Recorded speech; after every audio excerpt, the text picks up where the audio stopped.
Tayo pong lahat ay tumayo at buksan niyo po ang inyong mga Biblia. Samahan niyo po ako. In the book of Luke chapter 8, we will be reading verse 40 down to verse 42 for a while, but keep your Bible open sapagkat ito po ay isang istorya na atin pong isa-isang pag-aaralan. Lucas kapitulo 8, versikulo 4 na po hanggat 42. Nais ko pong basahin sa wikang Tagalog. Sundan na lamang po ng inyong mga mata. On verse 40, pagbalik ni Jesus, masaya siyang tinanggap ng mga tao sapagkat siya ay hinihintay nila. Dumating noon ang isang lalaking nagngangalang Jairus, isang tagapamahala ng sinagoga or isang templo or it could be a church. Nagpatira pa ito at nakiusap kay Jesus na sumama sa kanyang bahay. Verse 42, sapagkat ang kaisa-isa niyang anak na babae na maglalabindalawang taong gulang ay naghihingalo. Habang naglalakad si Jesus papunta sa bahay ni Jairo, siniksik siya ng mga tao. What fathers bring home? Ano ang mga pwedeng bitbit ng tatay sa tahanan? It can be prosperity, kasaganaan, or poverty, or kahinaan, or kakulangan, kahirapan. A father can bring good news or bad news at home. A father can bring peace, or gulo, or troubles. A father can bring blessings or curses at home. A father can bring happiness or sadness at home. But this time, pag-uusapan po natin, be like Jairus, a father who brought blessings at home. So the quest to be a father like Jairus today, isang hamon sa atin, lalo pa sa mga tatay, na kung saan ang dala natin sa ating tahanan, kapayapaan, at pagpapala. Shall we go to the Lord in prayer? Lord Heavenly Father, sa araw pong ito, kami po ay nagpapasalamat sa panibagong linggo, sa isang linggo na ipinagkaloob niyo po sa amin. Salamat Panginoon sa buhay, salamat Panginoon sa kalakasan, may mga karamdaman man Panginoon, pero salamat sa kagalingan na inyo pong ipinagkakaloob. Dinalapit po namin sa inyo, Panginoon, ang aming mga kasamahan na maaring may pinagdadaan ng pisikal. Ayon sa inyong kalooban, kayo po, Panginoon, ang siyang magpagaling, magdugtong ng buhay. Lord, salamat po sa inyong proteksyon, sa anumang, Panginoon, mga bagay na maaring may mga bagay kaming hindi natanggap sa linggong ito na inaasam namin. Pero may mga bagay din naman kaming hindi tinanggap pero hindi namin nakikitang pagpapala. Yun ang protection niyo po, Panginoon, sa anumang mga sakuna na maaring mangyari. Lord, sa araw pong ito, kami po ay lumalapit sa inyo. Pakalinisin niyo po ang aming puso. Sa buong linggo, maaring ito'y nabahiran. Maaring kami, Panginoon, ay nagkasala, nag-compromise. Salamat, Panginoon, sa inyong bugtong na anak na siyang nakikita niyo sa aming buhay sa araw na ito. Nawa, Panginoon, hindi ang aming buhay, kundi ang dugo na siyang naglinis sa amin, ang siyang mahayag. Lord, dalangin po namin sa umagang ito, sa buong linggo na narinig namin ang tinig ng sanlibutan, ang tinig ng kaaway, ang bulong ng dyablo. Nawa, Panginoon, ay anumang hadlang sa aming pakikinig.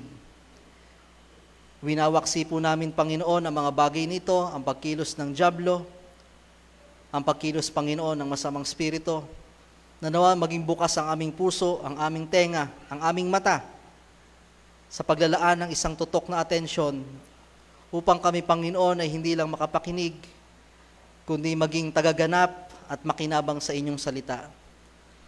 Lord, salamat po, Panginoon, sa pagkakataong ito na mas minarapat niyo po na kami ay nasa bahay-sambahan, kaysa kami ay nasa bahay pagamutan. Lord, salamat, Panginoon, sa pagkakataong ito, sa inyo pong probinsya. Araw namin pangangailangan, mga kinakain, mga kagastusan. Maaring Panginoon, ang aming ekonomiya ay bumabagsak, but God's economy is different because our God supply all our needs, not according to this country's riches, not according to our family's riches, but according to God's riches. Salamat, Panginoon, sa pagkakataong ito na kami po, Panginoon, ay nagkatipon-tipon. Iba-iba man ang aming buhay, iba-iba man, Panginoon, ang aming mga trabaho, mga karanasan, pero isa lamang ang layunin namin sa umagang ito. Muli, Panginoon, sa umagang ito, sinasamba ka namin. Ano man ang aming sitwasyon sa buhay, kayo ay nananatiling Diyos. Ang inyong pagiging mabuti ay hindi nakadepende sa buti ng aming sitwasyon.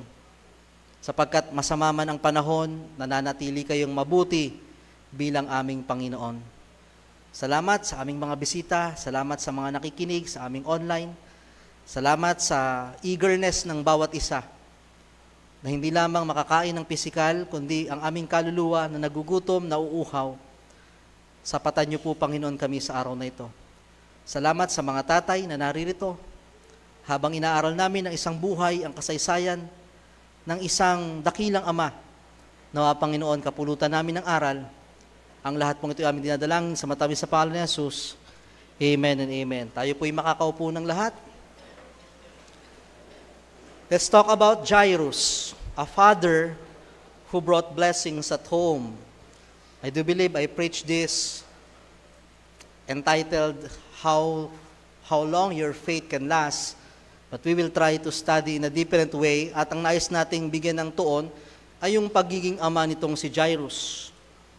A father who brought blessings at home, ang tatay na nagdala ng pagpapala sa bahay. Sapagat iba-iba naman talaga ang inuuwi ng tatay. Madalas good news, minsan pasalubong, may mga dalang blessings, madalas mga provisions galing sa pagtatrabaho, pero may mga tatay na ang inuuwi sa bahay ay trouble, minsan bad news, natalo ako sa sugal, hindi ka muna makakapag-enroll, minsan ang dala sa bahay, alak, minsan pa nga mga kirida, o iba-ibang mga bagay na hindi nagdudulot ng pagpapala sa tahanan. Yan ang realidad ng buhay. May dalawang klase ng tatay na ano ang pwedeng iuwi sa kanilang tahanan. But today, especially to our fathers, our quest is to be like Jairus, a father who brought blessings at home.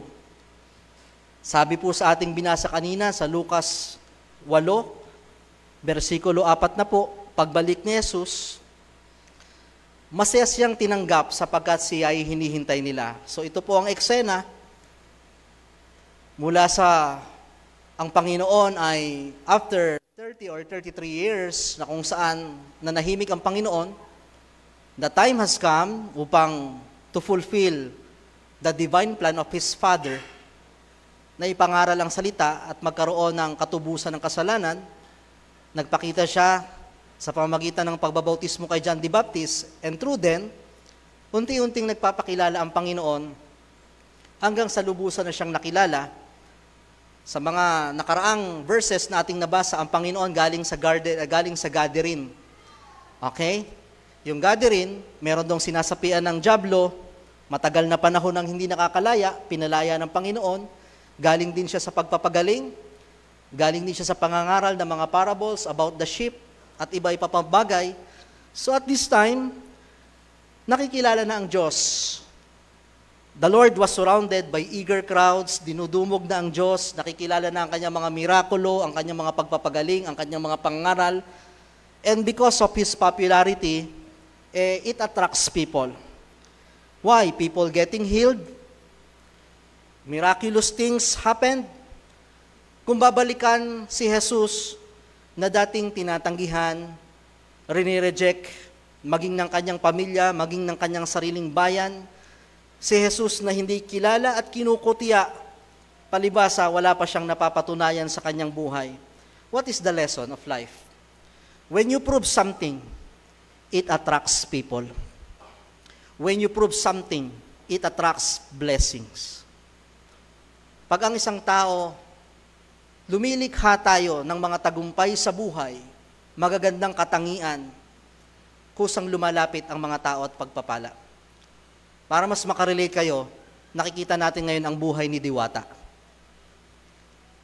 Yung pares overload, ano? Sino ba si Diwata noon? Galing sa tulay, di ba? Naninirahan sa ilalim ng tulay, walang pumapansin. Marami nagrereklamo ngayon, bakit kung sino pa yung may kaya na, siya pa yung tinutulungan, binigyan ni Rosmar ng sasakyan, ng mga pera, ng mga kung ano-ano. Sunod-sunod ang mga sponsor. Nung dating walang pumapansin. Bakit naman kung kailan meron na, tsaka pabibigyan? Yan ang realidad ng buhay. Why? You need to prove something and it attracts opportunities. It attracts people. It attracts blessings. Kusang lalapit ang mga tao pag meron tayong napatutunayan sa buhay. On the other hand, nakakalungkot kapag wala ka nang naiiprove, wala ka ng value, wala ka nang naiaambag, wala nang opportunity, ang unti-unting lumalayo sa atin ang mga pagkakataon. So the quest is to make yourself attractive. Hindi lang physical. Make yourself valuable, make yourself worthy. Hindi magandang practice yan na lumalapit lang ang tao pag merong mahihita. Pero yan ang katotohanan ng buhay. Na ang tao lalapit sa positivity. Ang tao lalapit pag merong kang kakayahan, pag merong kang na-accomplish. So anong dapat gawin? You must accomplish many things like Jesus. For 33 years or let's say 30 years na nahimik ang Panginoon pero hindi pa nanahimik ang kanyang ginawa. He prepared all manners of His life physically, sapagkat tao rin naman siya nung panahon na yon. Ikinatwa niya ang kanyang pagiging Diyos, nagpalakas siya, natuto siya ng mga carpentry, ng mga bagay-bagay. Socially, natuto siyang makisama. Iba? Emotionally, inihanda niya ang kanyang sarili. Inihanda ng Diyos ang kanyang sarili. Keeping Himself valuable, worthy for such a time as this. So you must accomplish many things like Jesus. Pagbutihin ang mga bagay-bagay hanggang sa lumilipas ang tahon, you will see yourself not just the same. Nadadagdagan ka ng value. Nadadagdagan ka ng learnings. May mga bagay na hindi mo dati kayang gawin, nagagawa mo ngayon. Di man katulad ni Jesus, na kaya nating magpagaling or maghimala, but there must be something in us. It can be your character.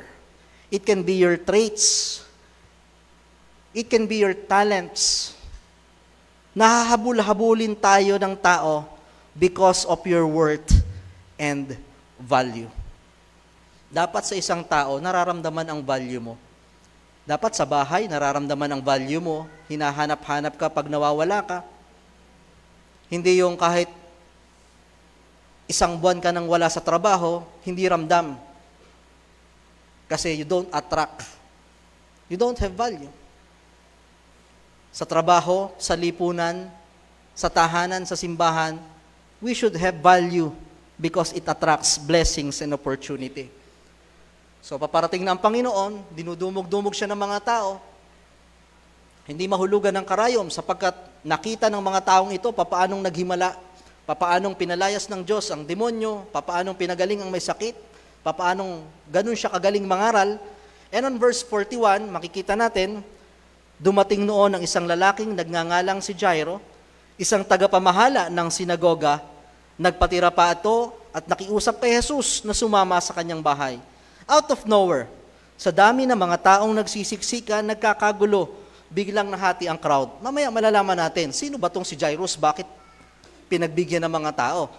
First come, first serve ito Pagka gantong may mga medical missions, may mga miraculous things, pagka may mga artistang darating, di ba? Malibang ikaw ay VIP. So dumating si Jairus, nahati ang crowd, lumapit. Meron isang tao na bagamat nagsisiksikan ng lahat, pinayagan na makalapit kay Jesus. Bagamat maraming gustong lumapit, nakalapit si Jairus sa Panginoon at siya ay nagpatira pa, lumuhod sa Panginoon and he was pleading. Bakit siya ganun na lamang ang paglapit sa Panginoon? Sapagkat meron siyang maglalabing dalawang taong gulang na anak na babae. Hindi lamang basta may sakit, hindi lamang basta may lagnat, naghihingalo. It is a sense of urgency.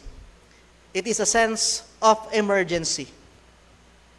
We had a very, very important case to bring to the Lord. That's why ginawa niya ang lahat upang makalapit.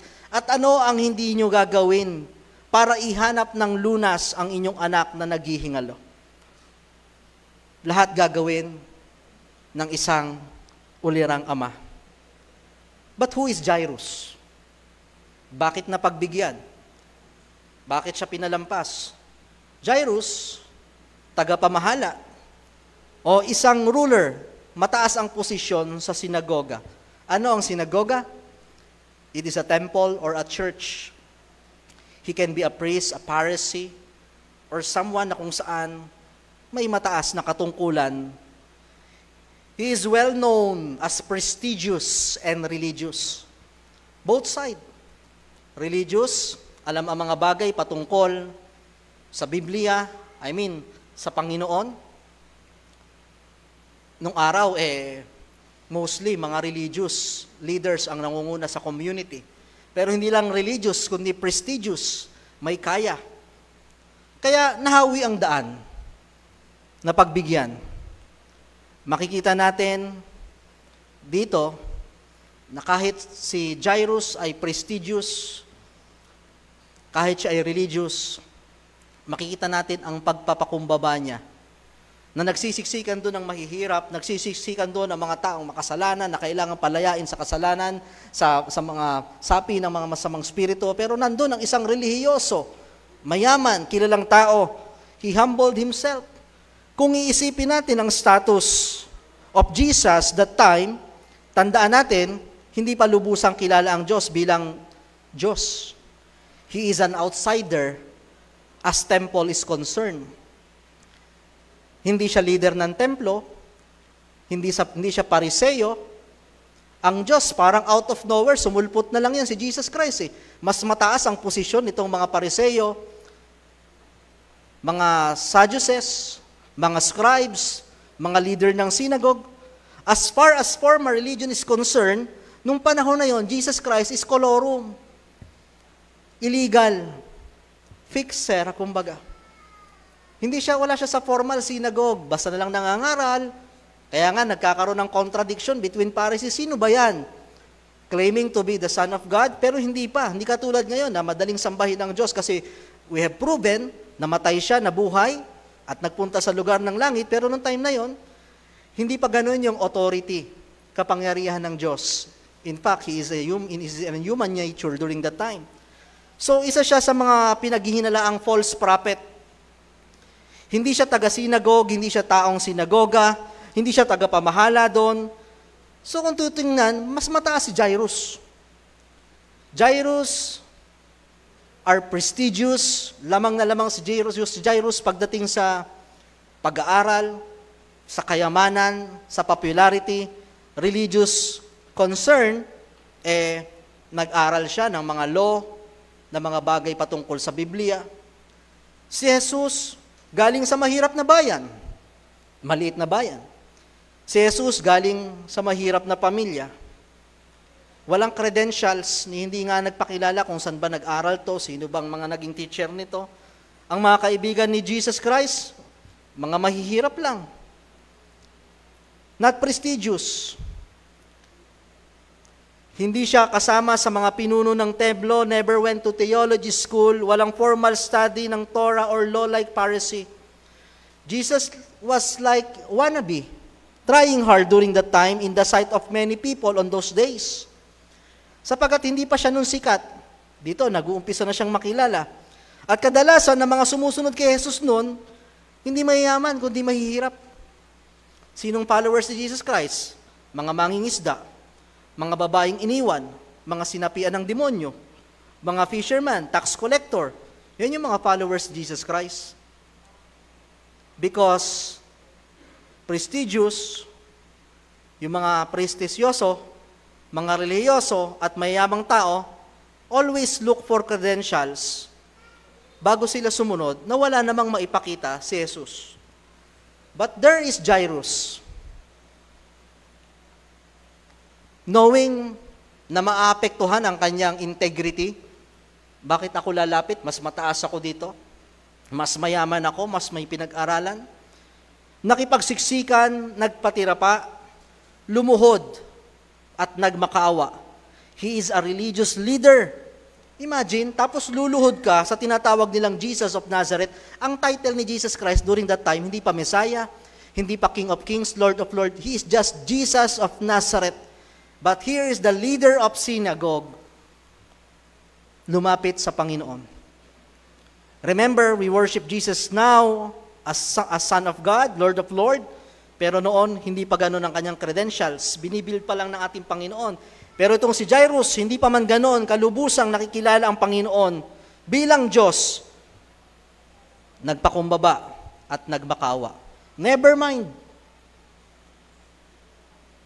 na mawalan siya ng trabaho, pwede, sapagkat pag nalaman ng mga taga-sinagoga, bakit ka lumuhod doon? Bula ang propeta yon. Saan ba galing yun? Hindi natin kasamahan yun. Pwedeng mawalan siya ng mga followers, ng mga tagahanga, pwedeng ipatawag siya ng mga leaders ng synagogue at usigin, but nevertheless, he pled to Jesus.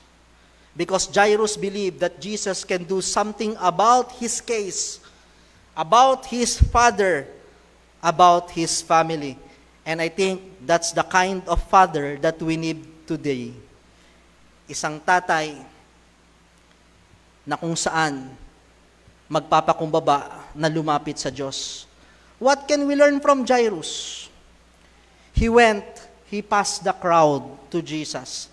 Linampasan niya ang mga tao kahit mukhang nakakahiya, anong ginagawa niyan dito. Kaya nga, VIP ang dating niya kasi mga nagtutumpukan lang doon, mga walang kakayahan, mahihirap, walang mayayaman doon, walang mga kilala doon. Pero nung nakita sila ng VIP, hati ang daan, papasukin. Merong kakaibang pumasok dito. At pwedeng pagtinginan si Jairus, anong ginagawa mo dyan? Kala ko ba may pera kayo? Kala ko ba mayaman ka? Kala ko ba relihiyoso ka? Pero tinagtag ni Jairus ang mga bagay na yon. Bagamat nakakahiya, okay lang. That's the kind of father that we need today. Isang tatay na hindi kinahihiya na lumapit sa Diyos. Isang tatay na laman ng simbahan. Isang tatay na nag-aakay ng kanyang pamilya papalapit sa Diyos. Maraming kalalakihan. Sabi ko, 2 magulang, 2 tatay, ang image na meron tayo. Maraming kalalakihan at mga tatay ngayon, proud at hindi kinahihiya na laman ng sugalan. Maraming mga tatay, hindi kinahihiya na laman sila ng inuman, lansangan. Ngunit sa mga bagay na maka-Diyos, nahihiya. Sa mga bagay na maka-Diyos, hindi nagpapakumbaba. They thought na kaya nila, may trabaho sila, maaring katulad ni Jairus, may trabaho naman ako, kaya ko namang buhayin ang pamilya ko, kaya ko namang ayusin ang pamilya ko, nagagawa ko naman lahat para sa inyo. Kahit wala ako dyan, kahit di ako tumungo ka sa Panginoon, nagagawa ko naman ang lahat. Like Jairus, he is prestigious and religious, pero naramdaman niya, naisip niya, hindi sapat, kailangan kong makalapit si Jesus, kay Jesus. The Lord said, except the Lord build the house, they that labored in vain. Kaya kung ikaw, isang asawa, isang anak, na ang tatay mo ay laman ng simbahan, huwag mong ikahiya, mapalad ka at dapat proud ka. Dahil sa panahon ngayon, maraming mga tatay, they are too much proud to come to Jesus. He may be like Jairus, prestigious, may trabaho ako, walang problema, mapag-aaral ko ang mga anak ko, okay kaming lahat, walang masama sa mga bagay na yan. But there is something that we still need. Except the Lord build the house. Malibang ang Diyos, isama mo sa buhay nyo. At dadaling ka ng Diyos sa tagpo ng buhay mo that you may feel that you are prestigious. Kaya mo ang lahat, kaya mong buhayin ang iyong pamilya. Dadaling ka sa eksena ng Diyos na kung saan lalapit ka sa Kanya at mararamdaman mo, kailangan mo siya. Sa panahon ngayon, maraming mga tatay, they are too much proud to come to Jesus. Makikita natin yan sa lahat ng iglesia. Alam nyo ba, sa lahat ng iglesia, hindi lang sa atin, ang pinakamababang percentage ng attender, tatay or kalalakihan. Hindi lang sa atin yan. Because maraming mga tatay, they felt strong enough, I can do this, I am somebody. Di ba? I can make something for my family by myself, but not with Jairus. Hindi sapat ang aking kakayahan. Hindi sapat ang aking kalaman. Either they think they can build them by themselves, or maaaring yung iba nahihiya. Baka kantsawan ako pag nakita ako doon sa church na yon. Parang nasusunog ako pagka bumubukas ng Bible. Pero parang lumalakas ako pag bumubukas ng alak. Di ba? Hello? Parang sa mga kalalakihan sa labas, ang laking kahinaan pagka nasa church. That's what people think. Diba? Na para bang kailangan mo munang magtago para lang makarating sa church para hindi nila malamang doon ka nagpupunta. Because many men, many tatay thought they can do them by themselves. Either they think they can build by themselves or nahihiya or kinahihiya ang paglapit sa pagsamba sa Diyos. But may I tell you, darating yung time, ang Diyos gagawa ng paraan para lumapit ka sa Diyos.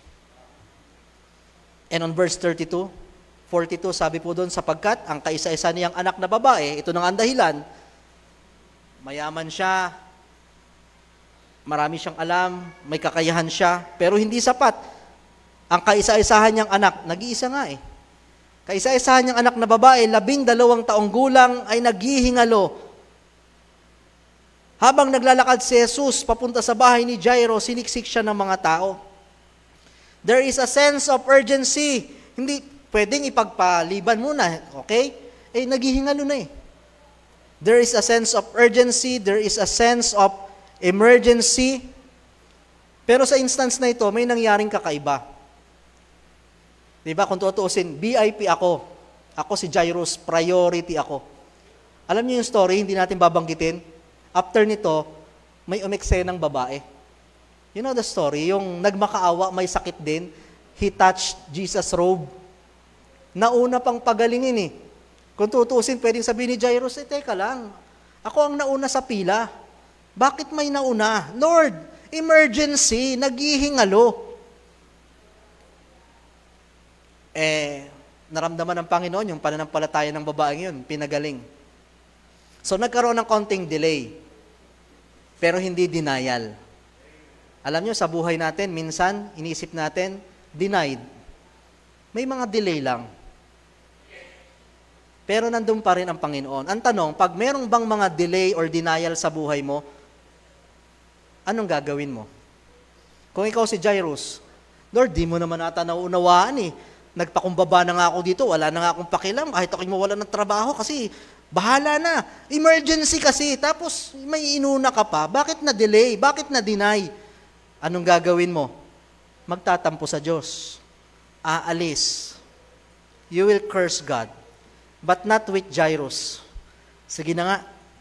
Bagamat may inuna, bagamat kitang-kita naman na ako ang special dito, kitang-kita naman na dapat unahin. Pero pinagkatiwalaan pa rin niya ang Diyos. Pero anong nangyari? Nagpalubag. Nag-giveaway si Jairus. Sige, pagalingin mo na yan. Pero siguraduhin mo lang, pagagalingin mo ang anak ko kasi ako ang nauna. Kahit yung mga tao dito, pinauna na ako kasi alam nila, VIP ako eh. Pero hindi. Inuna pa rin ng Panginoon yung may sakit na isa. Knowing, hindi nagtampo si Jairus, hindi siya tumakbo, hindi niya sinumpa ang Panginoon, knowing na pagagalingin ang kanyang anak. Anong nangyari sa verse 49? May dumating. Nagsalita pa si Jesus, nang dumating, nagsasalita si Jesus, kausap niya si Jairus, Jairus, okay lang, kalma ka lang. Anong balita? May dumating na lalaki, sabi niya, Jairus ba? Jairus, patay na ang inyong anak. Sabi niya kay Jairo, huwag mo nang abalahin ang guro. Ito ang mahirap. Di ba? Nagtiwala ako, Panginoon eh. Pinagbigyan natin yung sumingit. Nagpakumbaba na nga ako dito. Ano na lang sasabihin ng mga kapamilya ko? Ba't ako nasa inyo lumapit? Ano na lang sasabihin ng aking mga kasamaan sa sinagog? Tapos wala din pala. At dito, may nagpayo pa kasi sa community la, it can be a large compound na may mga kasamahan sa bahay, may mga servant, siguro one of his servant, si Jairus bilang leader, bilang may kakayahan, meron siyang mga tauhan, lumapit ang isa sa kanyang tauhan, sinabi niya, Jairo, patay na ang iyong anak, kasi naghihingalo na nga, ba't di ka nagmadali? Pwedeng sabihin ni Jairo, nagmamadali na nga talaga ako Hindi ko maunawaan, bakit may inuna? Sabi nga niya, wag mo nang abalahin ang guro. Diba? Here is a man not just giving bad news, but giving instructions. Minsan, tayo, hindi lang tayo nagbibigay ng mga balita, minsan, pinangungunahan na rin natin ang tao kung anong gagawin. Alam nyo, ang mentality, maari lang nitong taong ito, bakit ayaw niya nang papuntahin si Jesus? Unang-una, patay na. Pangalawa, pag nabalitaan, marahil, ng mga tao na si Jesus nasa bahay ng leader ng sinagog, anong pwedeng mangyari? Pwedeng mabalitaan ng mga Pariseo, oy, ba't mo pinapasok yan? Kaaway natin yan. False prophet yan. Ba't ka nagpakumbaba dyan? Lumuhod ka daw. Para patayin ang eksena, para patayin na ang news. Total, patay na rin naman ang anak, wag mo nang patutuloyin. Double kill tayo dyan, patay na ang anak mo, baka pati ikaw. At Jairus has all the reason to deny Jesus Christ. Total, wala na rin naman. Ano pang gagawin? Bakit ko patutuloyin? Pero nagsalita ang Panginoon sa verse 50. Nang ito'y marinig ni Jesus, sinabi niya kay Jairo, huwag kang matakot. Manalig ka lamang at siya'y gagaling. There is a voice of a messenger telling, your daughter was dead. Put Jesus away from your home. Paalisin mo na ang Panginoon. On the other hand, there is a second voice of Jesus, the word of Jesus Christ, telling, do not be afraid, just believe and she will be healed. Alam nyo, sa araw-araw, may dalawang boses na pwede kayong pakinggan. A positive one and a negative one. Bulong ng dyablo or bulong ng Diyos. What we perceive and what the devil present to us is a reality. Ano ba yung pinapakita ng dyablo nung time na ito? Ano ba yung sagot ng ano ba yung pinapakitang sitwasyon, senaryo ng messenger? Realidad, patay na naman talaga Pangalawa, hindi lang realidad, napatay na, realidad na pag pinatuloy mo si Jesus, madadagdagan lang ang kaso mo. That is a reality. Ano naman ang pinepresent ni Jesus Christ? Wala. Hindi pa nangyayari. Things unseen. And that is faith. Pananampalataya. Na bagamat hindi mo pa nakikita, pero kung nananampalataya ka, dun lang kikilos ang ating Panginoon. If Jairus stopped at this time, probably it's the end of all things. Kaya mahirap manampalataya kasi ang pinapakita sa atin ng dyablo, realidad. Hindi naman drawing lang yung mga bills na dumarating sa inyo, realidad talaga yun. Totoo ba ito? 7,000? Diba? Ang bills namin nung nakaraan sa kuryente, 7,500. Kami lang yun iba pa yung sa baba. Isa lang ang aircon namin. Totoo ba ito? Totoo yan. Hindi yan nagbibiro. Yung pananampalataya, saan kaya kami kukuha nito? Hindi pa alam. Diba? Ganyan ang labanan Kaya, madaling ang tao makinig sa dyablo. Madaling ang tao matakot, madaling ang tao maniwala, kasi kapani-paniwala. Ang labanan ng pananampalataya, maghihintay ka pa. Susukatin pa ng Diyos.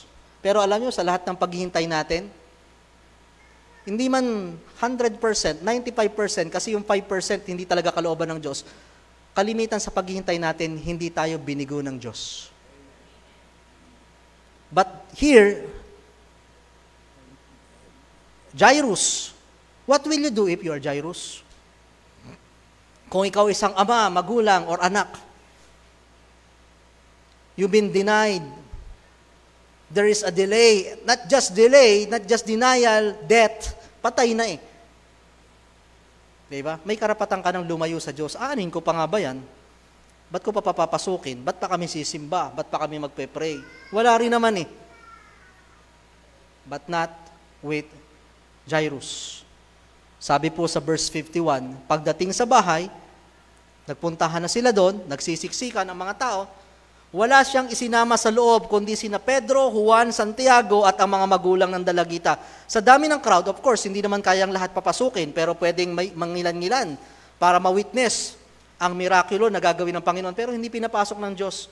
Ikaw lang, mga disipulo at mga magulang, yung iba, hayaan mo sila sa labas na magmarites kung anong nangyayari. Sapagkat alam ng Diyos ang intensyon ng kanilang mga puso. Alam ng Panginoon ang sincerity ng mga taong ito, kung sila ba talaga'y umaasa. Alam ng Diyos ang tunay. Siyempre, kung ikaw ay may kakayahan, marami talagang nakikiyak, maraming nakikidamay, pero dahil ikaw ay may kakayahan tulad ni Jairus. Pero hindi sincere ang pakikiramay. Bakit? Tamo, sa verse 52, nag-iiyakan ang lahat ng naroroon. At kanilang tinatangisan ng bata, talagang nakikiramay. Tingnan natin kung totoo. Ngunit sinabi ni Jesus, huwag kayong umiyak. Hindi patay ang bata, natutulog lamang. Anong response? Pinagtawanan nila si Jesus. Alam niyo kung talagang nagdadalamhati ang mga taong yon? Kahit pa may katatawanan na bagay na sabihin, hindi ka tatawa eh. Di ba ang hirap patawanin ng talagang taong bigong-bigo? Ang hirap patawanin ng talagang taong nagdurusa? Kahit magtatampling ka dyan, hindi tatawa yan eh. Nakakatawa ba yung sinabi ng Panginoon? Huwag kayong mag-iiyak, natutulog lang siya. Kung talagang sila yung mga taong nakikiramay, ay salamat Panginoon, sana nga po, hindi nagtawanan. So, from the start, kaya hindi sila pinapakita ng Diyos, hindi pinapasok ng Diyos, alam ng Diyos ang puso nila hindi totoo. Hindi sila totoong nakikiramay, hindi sila totoong nagdadalamhati. Ganon din sa ating buhay. Alam ng Diyos ang puso natin. Alam ng Diyos ang pintig ng ating puso. Ang ating sincerity sa ating pamilya. Alam ng Diyos ang sincerity mo sa iyong asawa. At alam ng Diyos ang sincerity mo sa Kanya. Hindi natin madadaya. Hindi natin madadala sa panlabas na anyo, sa bihis, o ano mga ministeryo yung ating ginagawa. Alam ng Diyos ang ating puso. At tulad ng pangyayaring ito, nag-iiyakan, there is a sudden change of emotions, characters, and feelings. Diba? That is the kind of crowd na meron sa mga time na yon. Pinagtawanan nila si Jesus sapagat alam nila patay na ang dalagita sapagat nung time ngayon, He is just a Jesus of Nazareth. He is not a God of God, a Lord of Lord. Hindi pa eh. Diba? Kaya nga mapalad tayo sa ngayon.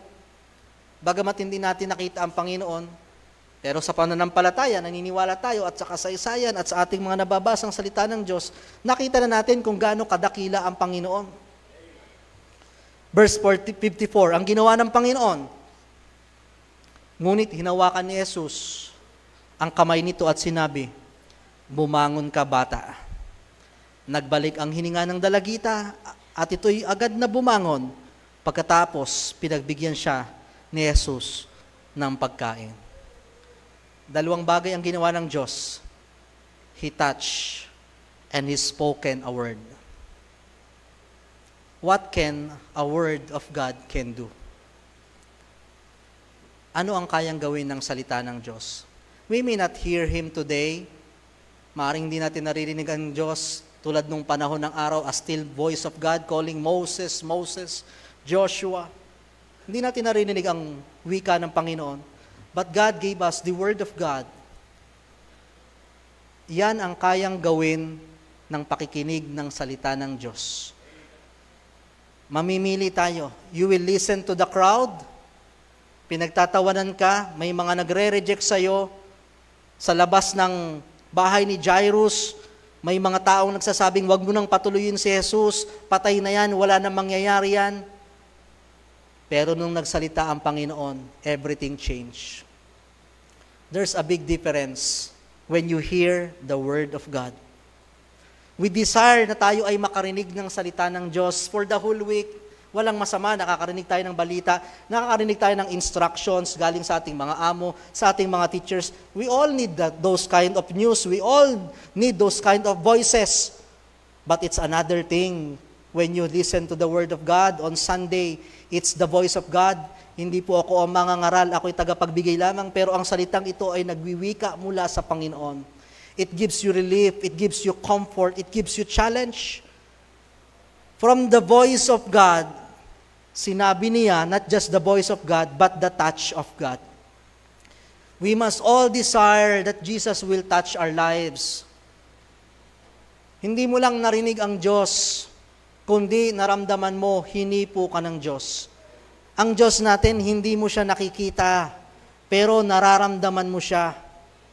Nararamdaman mong kumikilos sa iyong buhay. Nararamdaman mo na may ginagawa sa iyong buhay. And the only thing that hinders us from touching Jesus ourselves is our faith. Is our faith. Kung si Jairo, nung may pinagaling na ibang bata, may priority, lumayo sa Diyos, walang paghawak na magaganap. Kung pagpasok niya sa kanyang bahay, nakita niya at may nagsabing patay na at tumigil siya, walang paghawak ng Diyos na magaganap. Nung pagpasok niya ng bahay, maaring pinigilan siya ng kanyang mga kamag-anak, pinigilan siya ng mga crowd na wag mo nang ituloy, walang paghawak ng Diyos na magaganap. But because, bagamat may mga realidad, may mga katotohanan na maaring ito ang mangyari dahil sa kanyang pananampalataya, He allowed Jesus Christ to touch her daughter's life. At sabi doon, manghang-mangha ang mga magulang na mga bata. Okay, kung ikaw, si Jairus, nakapagpagaling ka, anong gagawin mo? Tawagi yung mga vlogger sa labas, bilis-bilis, content. Tingnan nyo kung paano ko pinagaling para marami akong followers. O, yung mga nasa sinagog, ipakita nyo to ha. Yung mga pariseo dyan, sabihin nyo yung ginawa ko. Anong ginawa ni Jesus Christ? Sabi niya, wag mong ipagsabi. Diba? Pwede namang makita nila yung bata, tumatakbo, pero pwede namang i-claim ng mga tao na hindi si Jesus yan. Siguro may magaling na doktor, o di kaya merong pariseo na nanalangin. Sabi ni Jesus, wag mong ipagsabi. Bakit hindi gusto pa ni Jesus? Until dumating yung time na, kasi may such time as na sinabi ng Panginoon, kailangan ko lang i-reveal talaga. Bakit ayaw ni Jesus ipakita at ihayag na siya ang may dahilan bakit gumaling ang bata? Kasi ayaw ni Jesus. Nalalapit lang ang mga tao dahil kaya niyang magpagaling. Ayaw ni Jesus na kaya siya dudumugi ng tao kasi kaya niya magparami ng tinapay at isda, na kaya niyang lumakad sa tubig. Ang gusto ni Jesus, lalapit tayo sa Kanya, unang-una, sapagkat gusto natin na maging kawangis niya, gusto nating mahugasan sa mga kasalanan, gusto nating magbago ng buhay, lumalapit tayo sa Kanya sapagkat kailangan natin siya at mahal natin siya. Alam nyo, ang daling lumapit sa Panginoon pag ang ilalapit natin, pangangailangan. Ang daling lumapit sa Diyos pag ang ilalapit natin mayroong may sakit. Ang daling lumapit sa Panginoon pag ang ilalapit natin sana magkatrabaho. Ang daling lumapit sa Panginoon pag ang ilalapit natin sana maging maayos ang lahat. Hindi masama yan, kasama yan. Pero ang pinakang dahilan bakit gusto ng Diyos lumapit tayo, hindi sa kung ano ang kayang ibigay niyang material, kundi kung ano yung kaya niyang ibigay para sa iyong kaluluwa. Kapahingahan ng puso, pagbabagong buhay, paglilinis ng kasalanan. Hindi yun ang gusto ng tao. Ang tao, laging nakafocus sa kung anong material na ibibigay ng Panginoon. People love the blessings but not the blesser. People love the protections but not the protector. Diba? Kaya pag hindi na ibigay, hindi pinagaling, hindi nagkatrabaho, lumalayo ang tao. Kasi ang dahilan bakit lumalapit ang tao sa Diyos, hindi ang Diyos. Ano ang mahihita ko sa Diyos? Pansinin niyo, nung papatay na si Jesus, nung si Jesus hindi nakala ko ba nagmi-miracle yan? Nung wala ng kapangyarihan na si Jesus, nung hindi niya na ginagamit ang kapangyarihan niya, nasa ng tao? Ang nanatili, yung talagang lumapit kay Jesus ng buong puso. Yun yung nakita niya kay Jairo. Itong taong ito, kung tutuusin, bilang tao, maaaring inisip niya ng Panginoon, pwedeng mawalan to ng pananampalataya. Bakit ba lumalapit to? Wala nang papagalingin, patay na. Kukutsain siya ng tao. He learned.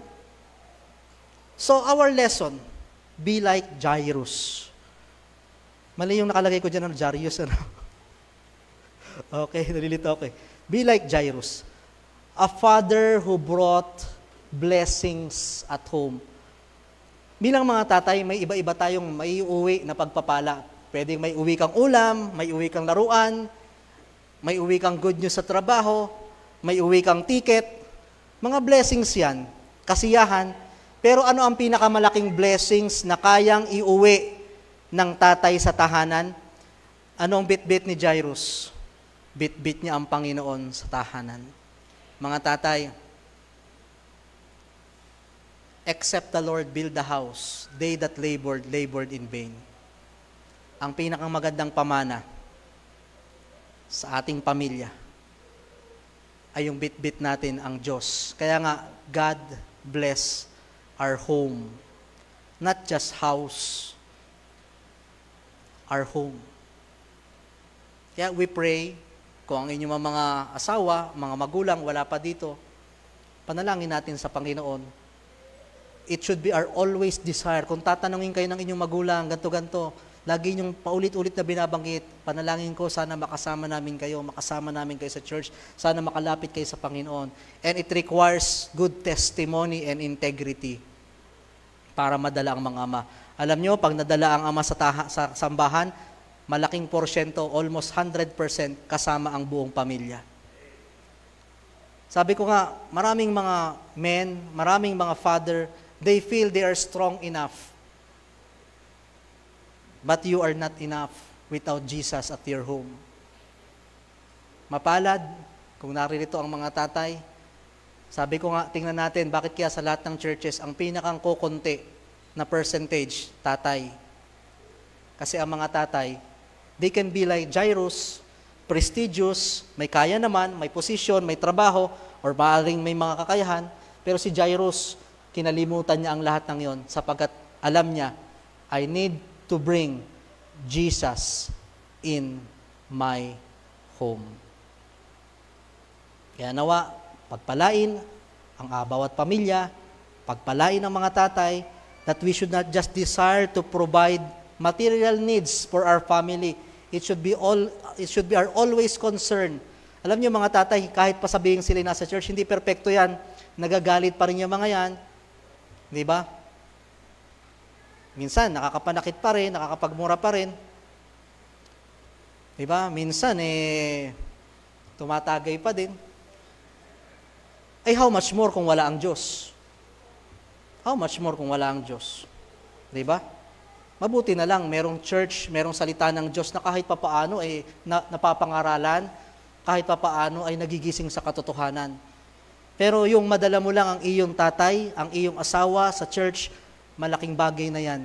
Madaling dalhin ang pamilya sa beach, madaling dalhin ang pamilya sa mga kainan, madaling dalhin ang tatay sa mga iba't ibang lugar, pero pinakamahirap dalhin sa church. So it should be your desire. Lalo na kung tatay ka, bring the greatest blessing in your home.